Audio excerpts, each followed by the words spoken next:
Hello everyone, welcome to read chemistry 180। আগের দিন আমরা some basic concepts of chemistry অর্থাৎ ক্লাস 11 এর ফার্স্ট চ্যাপ্টারের আমরা মূল অবধি জেনেছিলাম। আজকে আমরা তার পরের কিছু টপিক জেনে নেব ওই চ্যাপ্টারের। যেমনটা তোমাদের বলেছিলাম, আমাদের টার্গেট হচ্ছে নিট 2025। তো এই নিট 2025 হতে আমাদের এখনো প্রায় 1 বছর সময় আছে। তো এই 1 বছরে আমি তোমাদের গোটা কেমিস্ট্রির 11 অ্যান্ড 12 এর সিলেবাসটাকে চ্যাপ্টার ওয়াইজ থরলি পড়াবো, ছোট ছোট পার্টে ভেঙে। এবং সেখানে আমরা কনসেপ্ট শিখবো, থিওরি শিখবো এবং তারপরে আমরা কিছু প্র্যাকটিস করব এবং সেই সঙ্গে পিওয়াইকিউ সলভ করব। তাই তোমরা যারা নিট 2025 কে টার্গেট করতে চলেছো তারা অবশ্যই চ্যানেলটিকে সাবস্ক্রাইব করে নোটিফিকেশন বেলটি প্রেস করে দাও, কারণ কেমিস্ট্রিতে আমাদের টার্গেট হচ্ছে এবার 160 প্লাস, বা কারোর যদি ভালো হয় সেক্ষেত্রে 180ও হয়ে যেতে পারে। তো চলো ভিডিওটি শুরু করছি। আগের দিনের যে ভিডিওটা দিয়েছিলাম আমি, যেখানে মোল শিখিয়েছিলাম, সেইটা আমি এই ভিডিও ডেসক্রিপশন বক্সে দিয়ে দেবো। যারা দেখোনি তারা ওই ভিডিওটি দেখার পরে এই ভিডিওটি দেখলে অনেকটা উপকার পাবে। তো চলো ভিডিওটি শুরু করছি। আজকে আমরা জানবো স্টয়চিওমেট্রি। স্টয়চিওমেট্রি, এখান থেকে আমাদের নিউমেরিক্যাল আসতে পারে। দেখা গেছে এই বছর এবং তার আগের বছর জেইতে অর্থাৎ জেই মেইন এক্সামে ডাইরেক্টলি এনসিইআরটি থেকে কোশ্চেন এসছে। তো ফার্স্ট আমি কোশ্চেনটা লিখবো, তারপর সেই ধরনের কোশ্চেন কিভাবে সলভ করতে হয়, তার রুল কি কি আছে সেইটা আমি তোমাদের বলবো। 22 গ্রাম of CO2 can be produced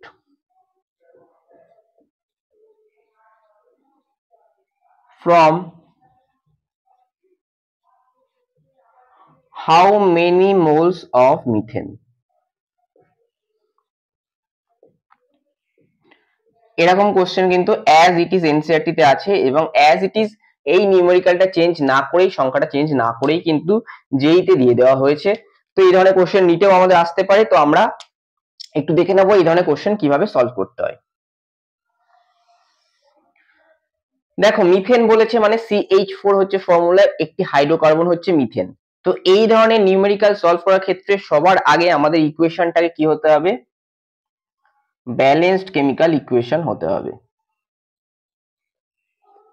এটা first criteria, balanced chemical equation. Balance করার পরে আমি দেখবো কত মোল থেকে কত মোল বা কত গ্রাম থেকে কত গ্রাম পাচ্ছি। তো ব্যালেন্সড কেমিক্যাল ইকুয়েশন হাইড্রোকার্বনের ক্ষেত্রে এটা তো মিথেন দেওয়া আছে, আমরা খুব সহজেই করে ফেলতে পারবো। যে ক্ষেত্রে মিথেনের জায়গায় অন্য কোনো হায়ার হাইড্রোকার্বন থাকবে, সাপোজ বেনজিন বা অন্য ধরনের হাইড্রোকার্বন, যেটা আমরা আর কি হেসেস লতে করবো থার্মোডাইনামিক্সে, তখন আমরা কিভাবে ব্যালেন্সড কেমিক্যাল ইকুয়েশন লিখবো। তার একটা জেনারেল ফর্মুলা হচ্ছে CxHy।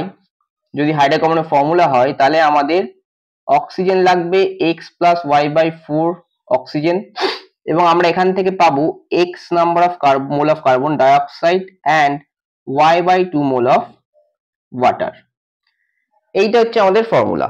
এবার যদি আমরা মিথেনের ক্ষেত্রে দেখি কি বলেছে, আমাদের মিথেন বলেছে, তাহলে ফর মিথেন, মিথেনের ফর্মুলা কি? CH4। তাহলে এক্ষেত্রে x কত? 1, y কত? 4, কারণ কার্বনের নাম্বার হচ্ছে x আর হাইড্রোজেনের নাম্বার হচ্ছে y। তাহলে এক্ষেত্রে x হচ্ছে 1 আর y হচ্ছে 4। তাহলে এইখানে আমি পুট করে দেবো এই ফর্মুলাতে। দেখো CH4 প্লাস x মানে কত 1 প্লাস y মানে 4/4 অক্সিজেন, সেখান থেকে x মানে কত 1 CO2 প্লাস 4/2 ওয়াটার। এইটাকে যদি ক্যালকুলেট করি তাহলে আমরা পাবো CH4 প্লাস 1 প্লাস 1 2O2, সেখান থেকে পাচ্ছি CO2 প্লাস 2 ওয়াটার। এই হচ্ছে ব্যালেন্সড কেমিক্যাল ইকুয়েশন। তাহলে এই ইকুয়েশনটা আমি এখানে লিখবো CH4 প্লাস 2O2, সেখান থেকে আমি পাচ্ছি CO2 প্লাস 2 ওয়াটার। এবার আমাদের কি করতে হবে? দেখো, এটার 1 মোল, এটার 2 মোলের সঙ্গে রিয়াকশন করছে, করে 1 মোল কার্বন ডাইঅক্সাইড প্রডিউস করছে আর 2 মোল ওয়াটার দিচ্ছে। আমাদের বলেছে 22 গ্রাম কার্বন ডাইঅক্সাইড কত মোল অফ মিথেন থেকে প্রডিউস হবে। তাহলে 1 মোল কার্বন ডাইঅক্সাইড মানে আমরা কত জানি, এটা ক্যালকুলেট করি, তাহলে 44 গ্রাম হবে। এখানে কতখানি পাচ্ছি? 1 মোলই পাচ্ছি। তাহলে আমরা কি দেখতে পাচ্ছি? আমরা দেখতে পাচ্ছি 44 gram of CO2 is produced from 1 mole methane।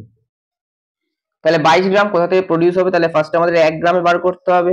Unitary method, 1 gram of CO2 is produced from 1/44 mole methane.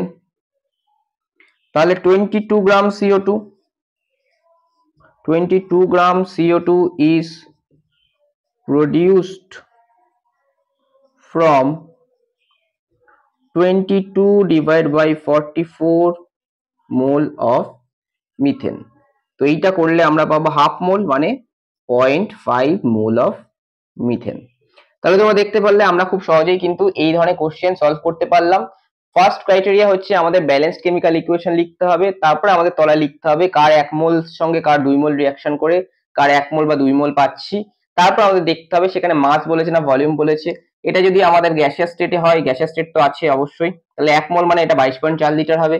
এটাও যদি গ্যাসিয়াস স্টেট হয় তাহলে এক্ষেত্রে ভলিউম হবে 2 × 22.4 লিটার এসটিপি তে। তাহলে এইভাবে আমাদের যদি ভলিউমের রেসপেক্টে বলে কত লিটার অফ স্টিম প্রডিউস হবে, সেক্ষেত্রেও কিন্তু আমরা এইখানে কম্পেয়ার করে খুব সহজেই করে ফেলতে পারবো। তো আশা করছি এই ধরনের অঙ্ক দিলে তোমরা কিন্তু খুব সহজেই করে ফেলতে পারবে। এই টপিকের আরেকটি এক্সট্রা টপিক হচ্ছে আমাদের লিমিটিং রিএজেন্ট, সেইটা আমি তোমাদের দেখাচ্ছি। তো এর পরের টপিকটা হচ্ছে লিমিটিং রিএজেন্ট, সেটা আমি তোমাদের বলবো।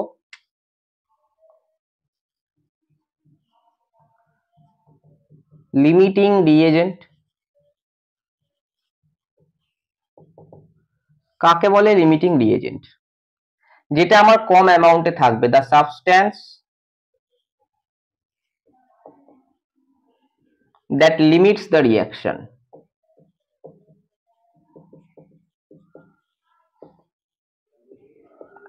ধরা যাক দুটো সাবস্ট্যান্সের মধ্যে রিঅ্যাকশন হচ্ছে এবং সেখান থেকে আমি প্রোডাক্ট পাচ্ছি। রিঅ্যাকশনটা কতক্ষণ হবে? যতক্ষণ পর্যন্ত রিঅ্যাকশন মিডিয়ামে দুটো রিঅ্যাকট্যান্টই প্রেজেন্ট আছে। এর মধ্যে কোনো একটা যদি শেষ হয়ে যায় তাহলে কোনো একটা রিঅ্যাকট্যান্ট তো প্রোডাক্টে কনভার্ট করতে পারবে না। তাহলে যে রিঅ্যাকট্যান্টটা শেষ হয়ে গেল সেই রিঅ্যাকট্যান্টটা কম অ্যামাউন্টে আছে, তাহলে ওই রিঅ্যাকট্যান্টটা শেষ হয়ে যাওয়ার পরে রিঅ্যাকশনটা ফার্দার প্রসিড করছে না, তাহলে সেক্ষেত্রে ওই রিঅ্যাকশনটাকে লিমিট করে দিচ্ছে, তাই সেটাকে বলছি আমরা লিমিটিং রিএজেন্ট। তাহলে যেটা আমার লেস অ্যামাউন্টে থাকবে,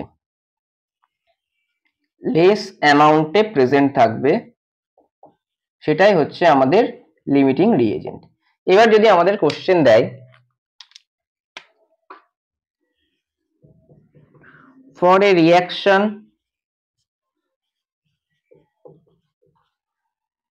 A প্লাস B2, সেখান থেকে আমরা AB2 প্রোডাক্ট পাচ্ছি।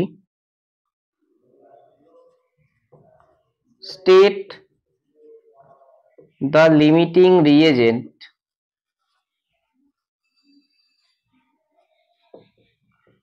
in the following cases।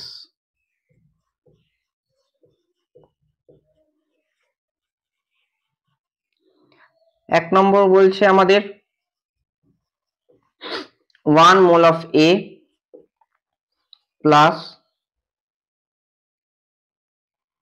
2 mole of B2। 2 নম্বর বলছে 2 mole of A plus 1 mole of B2। 3 নম্বরে 100 mole of A plus 100 mole of B2। 4 নম্বরে বলছে আমার 5 atoms of A plus 2.5 molecules of B2।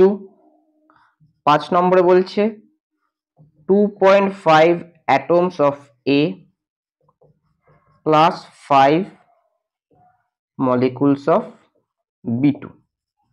এই কোশ্চেনটা কিন্তু এক্স্যাক্টলি এরকম প্যাটার্নেরই আমাদের কিন্তু অ্যাজ ইট ইজ এনসিইআরটি এক্সারসাইজে আছে। তো তোমরা এখান থেকে কিন্তু এই কোশ্চেনটা পেয়ে যাবে। এবার এইটার সলিউশন আমরা কি করে করব? দেখো আমরা ফার্স্টে রিঅ্যাকশনটা লিখব। কি পাচ্ছি? A প্লাস B2, সেখান থেকে পাচ্ছি AB2। এখানে আমরা কি দেখতে পাচ্ছি? 1 atom of A 1 molecule of B2 এর সঙ্গে রিঅ্যাকশন করছে, এটাই আইডিয়াল কন্ডিশন। ফার্স্ট কেসে কি বল, তাহলে এখানে যদি আমি অ্যাভোগাড্রো নাম্বার দিয়ে মাল্টিপ্লাই করে দিই তাহলে কি পাবো 1 মোল অফ এ তার সঙ্গে 1 মোল অফ B2 পাবো। এখানে কি বলেছে দেখো, এক নম্বর কেসে 1 মোল অফ এ তার সঙ্গে 2 মোল অফ B2, অর্থাৎ 2 মোল অফ B2 আছে। তাহলে 2 মোল অফ B2 এর জন্য আমার মোল নাম্বার অফ এ কত দরকার, 2 দরকার, কারণ 1:1 রেশিওতে। তাহলে এখানে 2 আছে, এখানেও 2 দরকার, আছে কত 1, তাহলে কম আছে, তাহলে এ সহজেই শেষ হয়ে যাবে। তাহলে এ হচ্ছে আমাদের লিমিটিং রিএজেন্ট। 2 নম্বরে কি বলেছে দেখো, 2 মোল অফ এ তার জন্য কত দরকার, 2 মোল অফ B2 দরকার, কিন্তু আছে কত 1, কারণ 1:1 রেশিও, এটা 2 হলে ওটাও 2, তাহলে এক্ষেত্রে বি হচ্ছে আমার লিমিটিং রিএজেন্ট। 3 নম্বর কি বলছে, 100 mole of A R 100 mole of B2, 100 জন্য 100 দরকার, 100ই আছে, তাহলে কেউই শেষ পড়ে থাকবে না, কেউই আমার তাড়াতাড়ি শেষ হবে না, তাহলে এক্ষেত্রে কি হবে নো লিমিটিং রিএজেন্ট।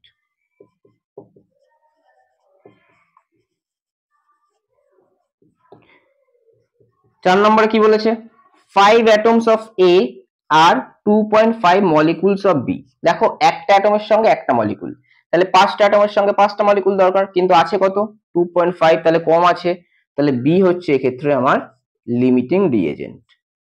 5 নম্বর কি বলেছে, 2.5 atoms of A তার সঙ্গে 5 molecules of B2, তাহলে 2.5 atoms এর জন্য 2.5 molecules দরকার, কিন্তু 5 আছে, এক্সেস আছে। উল্টো দিকে ভাবলে 5টা মলিকুলের জন্য 5টা অ্যাটম দরকার, কিন্তু আছে কটা 2.5, কম আছে, তাহলে যেটা কম সেটাই লিমিটিং রিএজেন্ট, তাহলে এক্ষেত্রে এই হচ্ছে লিমিটিং রিএজেন্ট।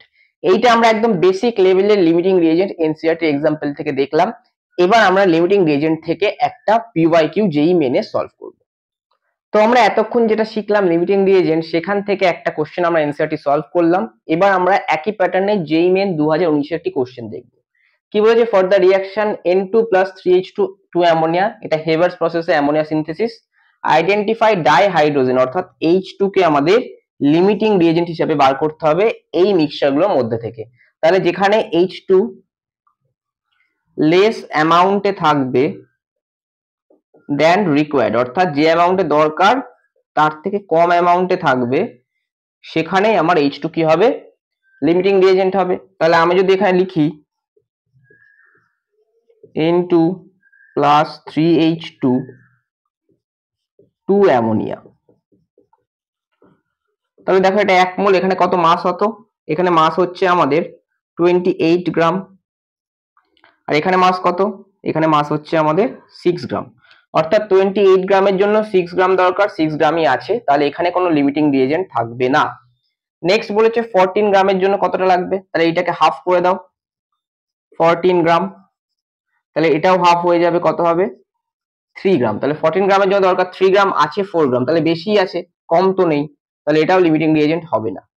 নেক্সট এটাকে ডাবল করে দাও, 56 গ্রাম চেয়েছে, তাহলে ডাবল করলে কত হবে 56 গ্রাম, এটাকে ডাবল করলে কত হবে 12 গ্রাম, অর্থাৎ 56 গ্রাম নাইট্রোজেনের জন্য আমার 12 গ্রাম হাইড্রোজেন দরকার, কিন্তু আছে কত 10 গ্রাম, অর্থাৎ কম আছে, লেস আছে, লেস থাকলে কি হবে L for less, L for dihydrogen, এখানে limiting reagent option C will be the correct answer, যেই মেন 2019 এর কোশ্চেন। তো এইভাবে কিন্তু আমরা লিমিটিং রিএজেন্ট সম্পর্কে জানলাম। এইভাবে একটা বেসিক কনসেপ্ট তৈরি না হলে কিন্তু তোমরা কম্পিটিটিভ লেভেলে, সেটা নিট অথবা যেই হোক, অ্যাপ্লাই করে কোশ্চেন আনসার করে আসতে পারবে না। তাই তোমাদের আবারও বলবো যে এই চ্যানেলটাকে অবশ্যই সাবস্ক্রাইব করে নোটিফিকেশন বেলটি প্রেস করে দাও, কারণ এইভাবেই আমরা থরলি আর কি প্রত্যেকটি টপিক শিখবো এবং সেখান থেকে এনসিইআরটি এবং প্রিভিয়াস ইয়ারের কোশ্চেন সলভ করবো। আজকের ভিডিওটি এই পর্যন্ত। যদি ভিডিওটি ভালো লাগে অবশ্যই ভিডিওটিকে লাইক করে বন্ধুদের সঙ্গে শেয়ার করে দিও এবং কমেন্ট বক্সে জানাতে ভুলো না এই ধরনের ভিডিও তোমাদের কেমন লাগছে। এবং সেই সঙ্গে পরের দিন অর্থাৎ পার্ট 3 তে আমরা এই চ্যাপ্টারের বাকি টপিকগুলো নিয়ে আসবো, অর্থাৎ মোলারিটি, মোলালিটি, নর্মালিটি, মোল ফ্র্যাকশন, যা যা আমাদের বাকি থাকলো সেইগুলো। নমস্কার।